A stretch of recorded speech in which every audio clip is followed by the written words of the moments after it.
দেশের ইস্যু নিয়ে বিদেশে অপপ্রচার রোধে সম্পাদকদের ভূমিকা চাইলেন প্রধানমন্ত্রী। সহিংসতার চিত্র গণমাধ্যমে তুলে ধরার আহ্বান। 7 ঘন্টা শিথিলের পর ঢাকা সহ 4 জেলায় ফের কারফিউ।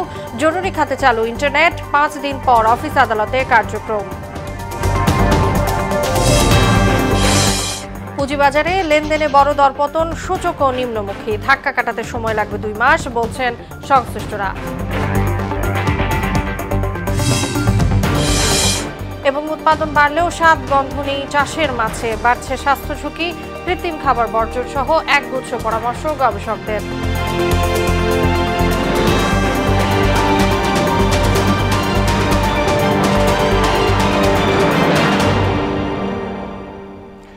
আসসালামু আলাইকুম, সবাইকে মোহনা সংবাদে স্বাগত। শুনছিলেন শিরোনাম, সঙ্গে আছি তাসনিমা বিনতে তাহের।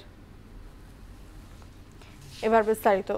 দেশের ইস্যু নিয়ে বিদেশে মিথ্যা প্রচারণা রোধে সম্পাদকদের খেয়াল রাখার আহ্বান জানিয়েছেন প্রধানমন্ত্রী শেখ হাসিনা। বলেন, অগ্নিকাণ্ড আর সহিংসতার চিত্র গণমাধ্যমে সঠিকভাবে তুলে ধরার আহ্বান জানিয়েছেন প্রধানমন্ত্রী। বিকেলে প্রধানমন্ত্রীর কার্যালয়ের সম্পাদকদের সঙ্গে বৈঠক শেষে এসব কথা বলেন তিনি। শামীউজ্জামান চৌধুরীর রিপোর্ট। নিজ কার্যালয়ে সমসাময়িক প্রেক্ষাপটে সিনিয়র সাংবাদিকদের সঙ্গে মতবিনিময় করেন প্রধানমন্ত্রী শেখ হাসিনা। এডিটর গিলসের আয়োজনে এতে যোগ দেন বিভিন্ন গণমাধ্যমের সম্পাদক ও বার্তা প্রধানরা। কোমলমতি ছাত্রদের আন্দোলনকে কেবলমাত্র ঢাল হিসাবে ব্যবহার করে এ সময় কোটা আন্দোলনে ভর করে দেশব্যাপী নাশকতা পরিকল্পিত বলে জানান প্রধানমন্ত্রী। বলেন, এই নাশকতায় জড়িত স্বাধীনতা বিরোধী অপশক্তি। যারা এই ধরনের দেশের সর্বনাশটা করলো, যারা আজকে গণমানুষের আর্থসামাজিক উন্নতির জন্য, তাদের আয় বৃদ্ধি, তাদের চলাচল সুন্দর, তাদের জীবন মান উন্নত করবার জন্য যতগুলি স্থাপনা তৈরি করেছে সবগুলিতেই তারা আঘাত করেছে, সবগুলি তারা ভেঙে দিয়েছে। তাহলে ক্ষতিটা কার? নিশ্চয়ই জনগণের। গণতন্ত্র স্বাধীনতাকে নস্যাৎ করতেই এই হামলা অভিযোগ করে সরকার প্রধান বলেন, নাশকতা থেকে বাদ যায়নি কোনো কিছুই। বাবা মা ভাই বোন সবাইকে মারার পরেও আমি ফিরে এসেছি কেন? ওই গরিব দুঃখী মানুষের জন্য, সাধারণ মানুষের জন্য। আর আমরা স্বাধীনতা এনেছি, সেই স্বাধীনতা তো বিফল হতে পারবে না। আবার কতগুলি রক্ত ঝরলো, যেটা কখনো আমার কাম্য ছিল না। হ্যাঁ, এখন ডিজিটাল বাংলাদেশ করেছি, তার সুফল মানুষ পেয়েছে, কুফল মানুষ পেল। জঙ্গিবাদ ও সন্ত্রাস কখনো ভালো কিছু বয়ে আনতে পারে না জানিয়ে জনগণকে এই অপচেষ্টার বিরুদ্ধে রুখে দাঁড়ানোর আহ্বান জানান প্রধানমন্ত্রী। এখানে তো জনগণকেই রুখে দাঁড়াতে হবে। এই সন্ত্রাসের বিরুদ্ধে, জঙ্গিবাদের বিরুদ্ধে জনগণকে সোচ্চার হতে হবে, কারণ এরা তো কোনোদিনই কোনো দেশে তো ভালো কিছু করতে পারেনি। একই সঙ্গে এই সহিংসতার চিত্র গণমাধ্যমে সঠিকভাবে তুলে ধরতে সম্পাদকদের প্রতি আহ্বান জানান সরকার প্রধান। আপনাদের কাছে যার যতটুকু তথ্য দিয়ে এটা আপনাদেরকে ব্যাপকভাবে প্রচার করতে হবে, জনমত সৃষ্টি করতে হবে। এখানে মানুষকে দোষ দিই না, মিথ্যাচারের হাত থেকে রক্ষা করা এবং মানুষের সঠিক যে জানতে পারে সেইভাবে সংবাদগুলি পরিবেশন করা। শামীমুজ্জামান চৌধুরী, মোহনা সংবাদ, ঢাকা। মালয়েশিয়াকে তাদের প্যারাডোয়া ব্র্যান্ডের গাড়ি বাংলাদেশে তৈরির সুযোগ সৃষ্টির আহ্বান জানিয়েছেন প্রধানমন্ত্রী শেখ হাসিনা। সকালে নিজ কার্যালয়ে মালয়েশিয়ার বিদায়ী হাই কমিশনার হাসনা মোহাম্মদ হাশিমের সৌজন্য সাক্ষাতে কথা বলেন প্রধানমন্ত্রী।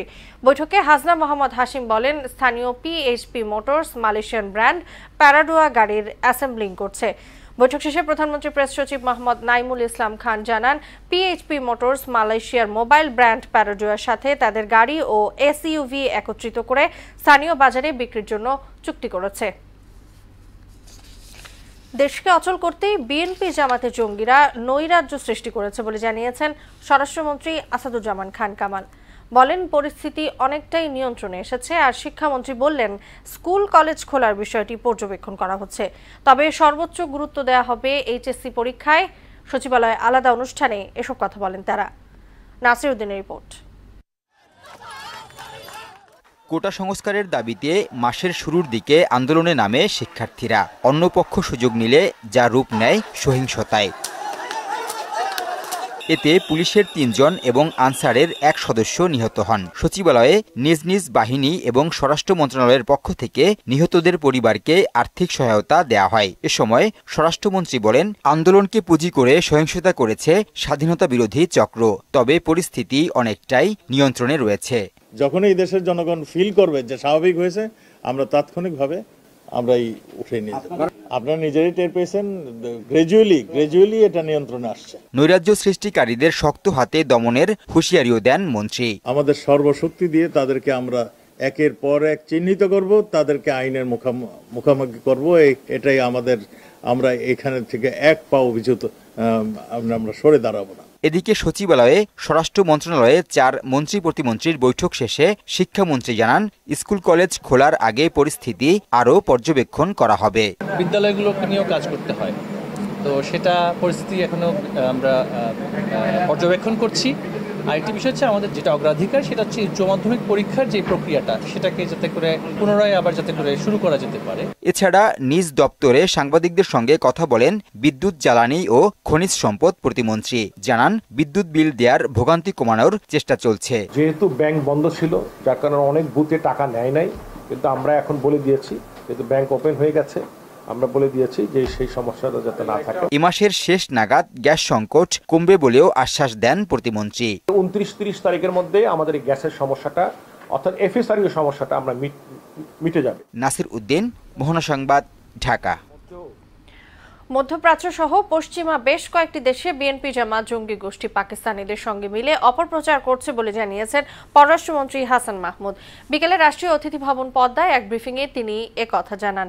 বিদেশি রাষ্ট্রদূত কূটনীতিকরা সংঘর্ষে নিহতদের সংখ্যা জানতে চেয়েছে উল্লেখ করে মন্ত্রী বলেন, প্রকৃত সংখ্যা বের করতে কাজ করছে স্বরাষ্ট্র মন্ত্রণালয়। আমাদের বিভিন্ন মিশনের সামনে যে বিক্ষোভ হয়েছে, এই বিএনপি জামাত চক্র সেখানকার পাকিস্তান কমিউনিটির সহায়তা নিয়েছে বিভিন্ন জায়গায়। সেই সহায়তা নিয়ে বিভিন্ন জায়গায় বিক্ষোভ প্রদর্শন করেছে এবং গুজব ছড়াচ্ছে। আজকে বিদেশি কূটনীতিকরা যাওয়ার পর তারা অনেকেই বলছে দিস ইজ শেম। কোটা সংস্কারের আন্দোলনের পাশাপাশি সরকারের নানা ব্যর্থতায় সাধারণ জনগণের পুঞ্জীভূত ক্ষোভের প্রকাশ ঘটেছে বলে মন্তব্য করেছেন বিএনপি মহাসচিব মির্জা ফখরুল ইসলাম আলমগীর। জনবিচ্ছিন্ন এ সরকার রাষ্ট্রযন্ত্র ব্যবহার করে ক্ষমতায় টিকে থাকতে চাইছে বলেও মন্তব্য করেন তিনি। বিকেলে রাজধানী গুলশানে বিএনপি চেয়ারপারসনের রাজনৈতিক কার্যালয়ে সংবাদ সম্মেলনে বিএনপি কখনো রাষ্ট্রীয় স্থাপনায় নাশকতা করেনি বলেও দাবি করেন ফখরুল। আন্দোলনটা তো একদিকে যেমন আপনার কোটা আন্দোলন ছাত্রদের ছিল, সেই সঙ্গে আজকে সরকারের চরম ব্যর্থতা সর্বক্ষেত্রে, অর্থনৈতিক ক্ষেত্রে, দুর্নীতি দমন ক্ষেত্রে সুশাসন প্রতিষ্ঠা করতে তারা সম্পূর্ণভাবে ব্যর্থ। যে কারণেই আজকে জনগণের যে পুঞ্জীভূত ক্ষোভ, তারই বহিঃপ্রকাশ হয়েছে আপনার এটার মধ্যে দিয়ে। সেনাবাহিনী নামিয়ে দমন পীড়ন করে, নির্যাতন নিপীড়ন করে তারা এটাকে হয়তো থামিয়ে দিতে পারে, কিন্তু এটা যদি রাজনৈতিক সমাধান না করে তাহলে কিন্তু এটা কখনোই সেই সমাধান হবে না। 7 ঘন্টা শিথিলের পর ফের বহাল হয়েছে কারফিউ। ঢাকা, নারায়ণগঞ্জ, গাজীপুর এবং নরসিংদীতে আগামীকালও সকাল 10টা থেকে বিকেল 5টা পর্যন্ত এই কারফিউ শিথিল থাকবে। সরকারি অফিস, ব্যাংক, গণমাধ্যম সহ জরুরি খাতে চালু হয়েছে ইন্টারনেট সেবা। ইউটিউব চালু হলেও বন্ধ রয়েছে সামাজিক যোগাযোগ মাধ্যম। রাতের মধ্যেই বাসাবাড়িতে দেয়া হচ্ছে ব্রডব্যান্ড সংযোগ। এতে স্বস্তি ফিরতে শুরু করেছে জনমনে। এদিকে রাতেই সারা দেশে পরীক্ষামূলকভাবে ব্রডব্যান্ড ইন্টারনেট সেবা চালু হবে বলে জানিয়েছেন ডাক, টেলিযোগাযোগ ও তথ্য প্রযুক্তি প্রতিমন্ত্রী জুনায়েদ আহমেদ পলক। বিকেলে বিটিআরসি ভবনে সংবাদ সম্মেলনে পর্যবেক্ষণ শেষে রোববার থেকে মোবাইল ফোনের 4G সেবা চালু করার আভাসও দেন তিনি। এ সময় সাইবার হামলা ও সোশ্যাল মিডিয়া থেকে তথ্য গ্রহণের ক্ষেত্রে সবাইকে সচেতন থাকার পরামর্শ দেন পলক। সামগ্রিকভাবে আমাদের কর্মকাণ্ডকে স্বাভাবিক অবস্থায় ফিরিয়ে আনার জন্য আমরা আজকে রাত থেকে সারা দেশেই আমাদের ব্রডব্যান্ড কানেক্টিভিটি আমরা সম্প্রসারিত করার সিদ্ধান্ত গ্রহণ করেছি পরীক্ষামূলকভাবে। ফেসবুক, ইউটিউব, সোশ্যাল মিডিয়া তারা শুধু নিজেদের ব্যবসায়িক স্বার্থ ছাড়া আমাদের বাংলাদেশের দেশের নাগরিকদের কোনো স্বার্থ তারা রক্ষা করার জন্য সচেষ্ট নাই। বিকেল 5টার পর রাজধানীতে আবারও বহাল হয়েছে কারফিউ। সড়কে প্রয়োজন ছাড়া বের হচ্ছে না ঢাকাবাসী। রাজধানীর সবশেষ চিত্র জানাচ্ছেন এমআর আসাদ। দর্শক, আমি এখন আছি ইসিবি চত্বরে এবং কারফিউ শুরু হয়েছে ঠিক 5টার পর থেকেই, এবং সেই সময় থেকে আমরা দেখেছি রাজধানীর যে সড়কগুলো রয়েছে, ব্যস্ততম যে সড়কগুলো রয়েছে, 5টার পরেও কিন্তু যানবাহনের বেশ খানিকটা চাপ ছিল। তবে যে যানবাহনগুলো আসলে সড়কে ছিল তাদের প্রত্যেকের মধ্যে আমরা দেখেছি খুব দ্রুত গন্তব্যস্থলে ফেরার একটি তাড়া। কারণ 5টার পর থেকে যে কারফিউটি আবার কড়াকড়ি করা হয় এবং সেই সময় কিন্তু যানবাহনের জন্য সড়ক আসলে তাদেরকে বিভিন্ন স্থানে আসলে সেনাবাহিনীর সদস্যদের কিংবা আইনশৃঙ্খলা রক্ষাকারী বাহিনীর যে চেকপোস্টগুলো রয়েছে সেখানে কিন্তু তাদেরকে আসলে নানা ধরনের জবাবদিহিতার মুখেও পড়তে হয় এবং তল্লাশির মুখে পড়তে হয়। সুতরাং খুব তারা দেখেছি আমরা তাদের মধ্যে। তবে এখনও এই সময়ে আপনারা দেখতে পাচ্ছেন যে সড়কগুলোতে কিন্তু এখনও গাড়ির চাপ অত একটা কমও নয়। কারণ হচ্ছে যে আসলে যারা সারাদিনের জন্য আসলে যারা কর্মস্থলে গিয়েছিলেন, বিভিন্ন কাজের প্রয়োজনে যারা ঘর থেকে বের হয়েছিলেন, তারা সবাই কিন্তু এখনও বাড়ি ফিরতে পারেননি। এছাড়া কিছুক্ষণ আগেই আমরা দেখেছি যে রাজধানীর মহাখালীর থেকে শুরু করে অন্যান্য যে গুরুত্বপূর্ণ স্থানগুলো রয়েছে সেখানে কিন্তু ইতিমধ্যেই সেনাবাহিনীর সদস্যরা টহল দিচ্ছেন এবং তাদের চেকপোস্টে যে যানবাহনগুলো সামনে আসছে, রাস্তায় সড়কে যেগুলো পড়ছে সেখানে তল্লাশি করছেন এবং তাদের পাস বা পরিচয়পত্র বা আইডি কার্ড যা রয়েছে সেটা কিন্তু তারা দেখছেন। রাজধানীর ইসিবি চত্বর থেকে আমার কাছে এই ছিল সবশেষ। কারফিউ শিথিলের পর আজ 4 ঘন্টার সূচিতে অফিস করেছেন কর্মকর্তা কর্মচারীরা। তবে গণপরিবহন না থাকলেও প্রাইভেট কার, রিকশার দাপটে দিনভর রাস্তায় দেখা গেছে তীব্র যানজট। জ্যামে পড়ে অনেকেই ঠিকমতো পৌঁছাতে পারেননি কর্মস্থলে।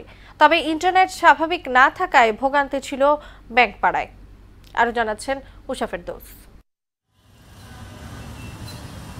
কোটা আন্দোলনের অস্থিরতা কাটিয়ে আবারও স্বাভাবিক জীবনে ফিরেছে নগরবাসী। কারফিউ শিথিলের পর সব ধরনের যানবাহন ও 1 সপ্তাহের বেশি সময় ধরে আটকে থাকা মানুষ একসঙ্গে বেরিয়ে আসে। এতে সড়কে সৃষ্টি হয় তীব্র যানজট। ধাক্কাধাক্কি করে উঠতে হচ্ছে। হ্যাঁ, মানুষ বেশি, গাড়ি তুলনামূলক কম। পাবলিক বাস আছে কিন্তু প্রয়োজনের তুলনায় অনেকটা কম। আমি একটাতে উঠছিলাম, তো সিট নেই জন্য নেমে আসলাম। বুধবার সকাল থেকে কর্মক্ষেত্রে যাওয়ার জন্য রাস্তার মোড়ে মোড়ে অপেক্ষা করতে থাকেন অফিসগামীরা। যানজটের কারণে অনেকেই ঠিকমতো অফিসে পৌঁছাতে পারেননি। আবার মেট্রো রেল না থাকায় ক্ষোভ জানান অনেকে। বিরক্ত হয়ে বাস থেকে নেমে চলে আসতে হলো, আগারগাঁও নেমে গেলাম। আমি যাবো হচ্ছে পান্থপথ সিগনালে আমার অফিসে। তো আমার 3টা বাজে তো আমার অফিসেই পৌঁছাইতে লাগে যাইতেছে, আমি কখন বেরোবো? আমাদের একটা হিউজ অংশ মেট্রো রেলের উপর নির্ভরশীল ছিল। যেহেতু মেট্রো বন্ধ, সমস্ত চাপ এসে পড়তেছে এখন বাস, সিএনজি যেগুলো অ্যাভেলেবল পাবলিক ট্রান্সপোর্ট আছে সেইগুলোর উপর, কিন্তু সেইগুলো আসলে সাফিসিয়েন্ট না। সীমিত পরিসরে ব্যাংকিং সুবিধা ছিল 4 ঘন্টার জন্য। বুধবার ব্যাংকের 50% শাখা ও বৃহস্পতিবার 75% শাখা খোলা রাখার নির্দেশনা রয়েছে। ব্যাংকিং যে সফটওয়্যার, এখানেও আমরা একটু স্লো আছি। কিছু কিছু ব্রাঞ্চ এখনো মনে হয় যে ওপেন করতে পারেনি, এই সমস্যাগুলো ফেস করছে। সরকার ঘোষিত যে নির্দেশনা সেখানে আছে যে 11টা থেকে 3টা পর্যন্ত, আর আমরা যতটুকু জানতে পেরেছি যে 1টা পর্যন্ত আমাদের লেনদেন হবে আর কি। ভয়াবহ যানজটে রাজধানী জুড়েই ছিল এক ধরনের স্থবিরতা। উষা ফেরদৌস, মোহনা সংবাদ, ঢাকা। টানা 3 দিন কার্যদিবস বন্ধের পর বড় দরপতনে লেনদেন হয়েছে পুঁজিবাজারে। এদিন লেনদেন হয়েছে 170 কোটি টাকা, যা সবশেষ কার্যদিবস থেকে 200 কোটি কম। প্রধান সূচকের মতোই বাকি 2 সূচকও ছিল নিম্নমুখী। বিনিয়োগকারীরা ইন্টারনেট সুবিধা না পাওয়ায় লেনদেনেও ছিল ধীরগতি। সংশ্লিষ্টরা বলছেন আগামী 2 মাসের মধ্যে শেয়ার বাজারে ধাক্কা কাটিয়ে উঠতে পারবে।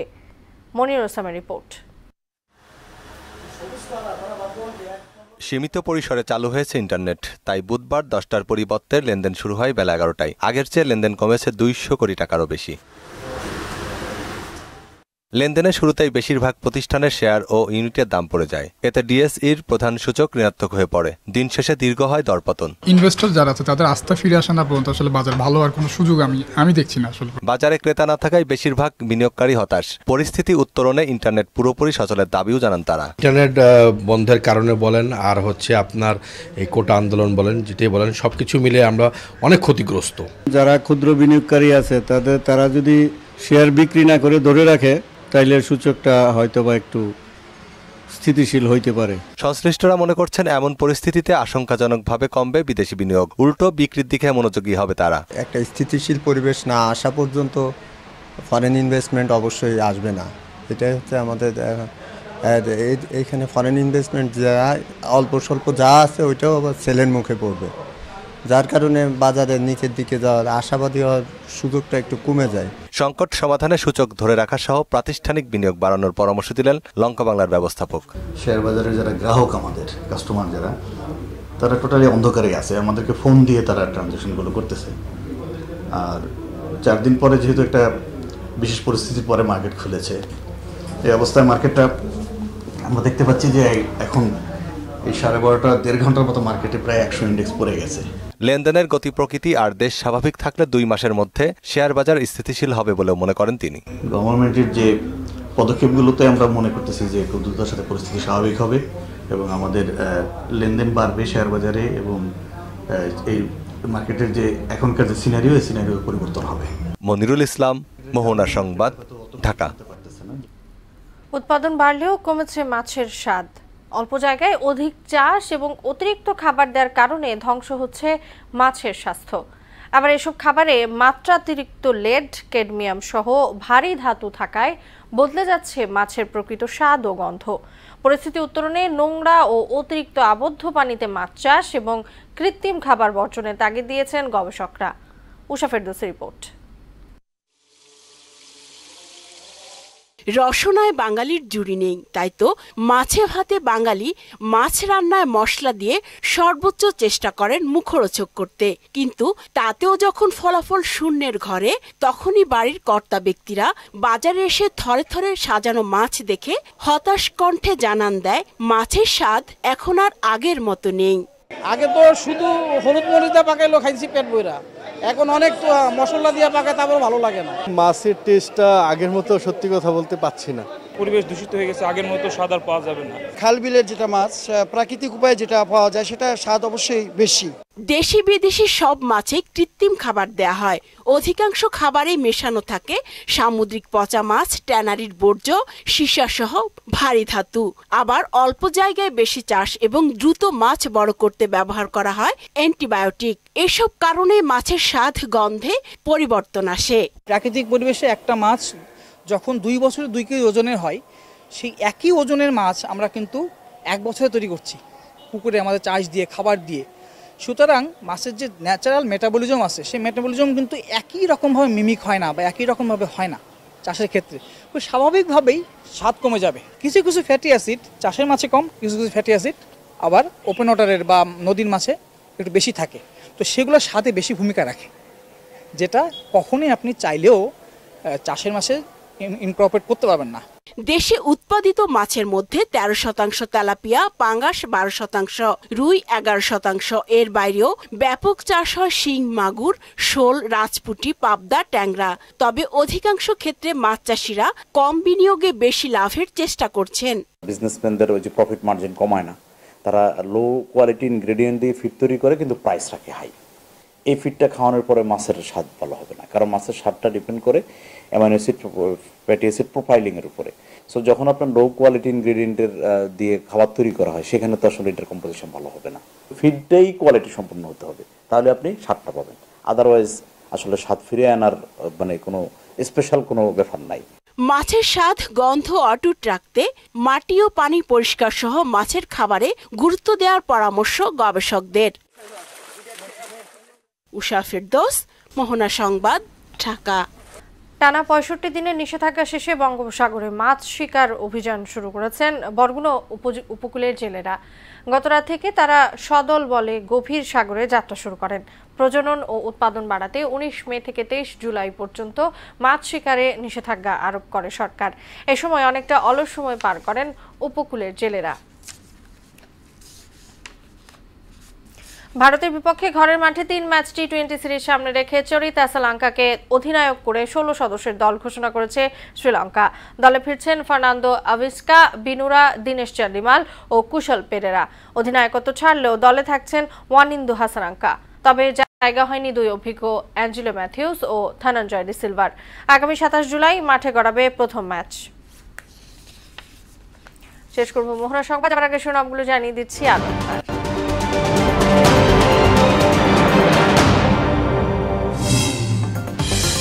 দেশের ইস্যু নিয়ে বিদেশে অপপ্রচার রোধে সম্পাদকদের ভূমিকা চাইলেন প্রধানমন্ত্রী। সহিংসতার চিত্র গণমাধ্যমে তুলে ধরার আহ্বান। 7 ঘন্টা শিথিলের পর ঢাকা সহ 4 জেলায় ফের কারফিউ। জরুরি খাতে চালু ইন্টারনেট। 5 দিন পর অফিস আদালতে কার্যক্রম। পুঁজিবাজারে লেনদেনে বড় দরপতন, সূচকও নিম্নমুখী। ধাক্কা কাটাতে সময় লাগবে 2 মাস বলছেন সংশ্লিষ্টরা। এবং উৎপাদন বাড়লেও স্বাদ গন্ধ নেই চাষের মাছে, বাড়ছে স্বাস্থ্য ঝুঁকি। কৃত্রিম খাবার বর্জন সহ একগুচ্ছ পরামর্শ গবেষকদের।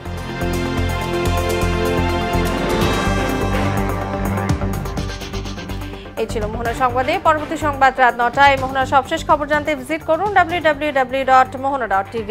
সংবাদ দেখতে পারেন ফেসবুক ও ইউটিউবেও। এতক্ষণ সঙ্গে থাকার জন্য সবাইকে ধন্যবাদ।